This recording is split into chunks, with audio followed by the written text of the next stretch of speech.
muling babalik ang mga militante sa lansangan para ituloy ang kanilang mga pinaglalaban.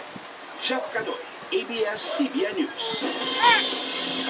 Pinayuhan ni dating Budget Secretary Benjokno ang pamahalaan ng Aquino na huwag nang ituloy ang panukalang supplemental budget kapalit ng DAP. Nagpapatrol, Archie Cruz.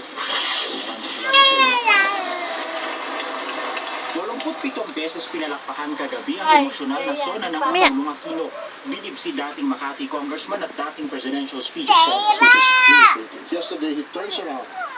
He rises above what he himself created. The contrast makes the speech yesterday even stronger. I consider this. Ba't ako makulit? Si Jaira ang makulit eh. Pero hindi lahat nagpatuwa. Kahit nagpaliwatig ang Pangulo na tanggap na niya ang hatol ng Supreme Court na unconstitutional ang DAP. Ipinapanukala namin ang pagpasa ng supplemental budget para sa 2024. Iniwan ka ni Kuya. Wow! ng Kongreso. Jaira? Sa isang joint resolution na maglilinaw sa mga Iniwan ka sa Jaira? isipang tila Iniwan ka ng kuya mo? at iba pang mga usapin kayo lang sa list. Dari Benjamin Blanco, dapat isama na lang sa budget ng susunod na taon ang supplemental budget. Clap your hands! Clap, clap, clap, clap, clap, clap. Gastusan. Lalo rin naman yung 2015 eh. Diba? Talaga naman budget. Clap your hands! Tanong rin ni Jokno, saan kukuha ng pera ang gobyerno para sa supplemental budget? Kailangan mag-specify. Clap your hands! Na may pera. Kailangan mag-identify sila. Clap your hands! Ayon pa kay Ayaw Jokno, ba? patunay rin ang panukalang joint resolution tungkol sa savings na hindi pa sinusuko ng Pangulo ang DAP hanggang sa constitutional crisis na makahiling ng Pangulo. Kasalukuyan pang binabalangkas ng palasyo ang mga Yay! pagmumukha. RG Cruz, ABS-CBN. Yay! Hindi muna itutuloy ngayong Biyernes, Agosto 1. Hindi rin muna manghuhuli ang LTFRB ng mga out-of-line na trucks for hire. Nagpapalagay si Jackie Manabat. August 1 sana ang target ng LTO na maipatupad ang no plate, no travel policy. Pero nakiusap ang mga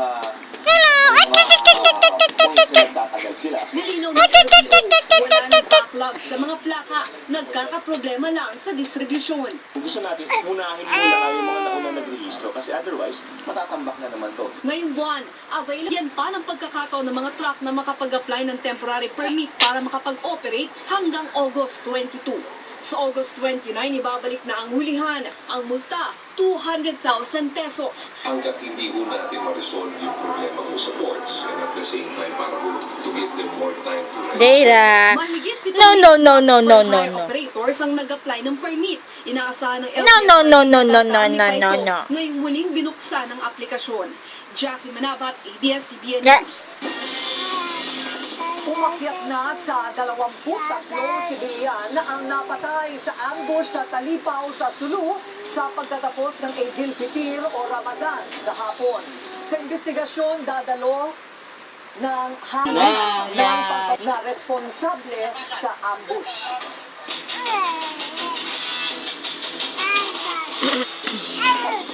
Humakot ng medalya ang mga batang Pinoy golfers sa iba't ibang kompetisyon sa Amerika. Nagpapatrol Dayan Castillejo. Nanatid ang Pinay golfer si Princess Mary Superal sa prestiyosong US Golf Junior Girls World Championship sa Arizona, USA. Champion si Superal ng taluning si Mario C. Navarro. Huwag mo itatapat yan sa Malaking bagay ang tagumpay sa ni tao. Superal sa pinakamalaking amateur tournament sa Amerika, California. 13 medalya ang nakuha ng mga Pinoy sa 4 na araw na laro. 4 dito, 4 medal. Ah!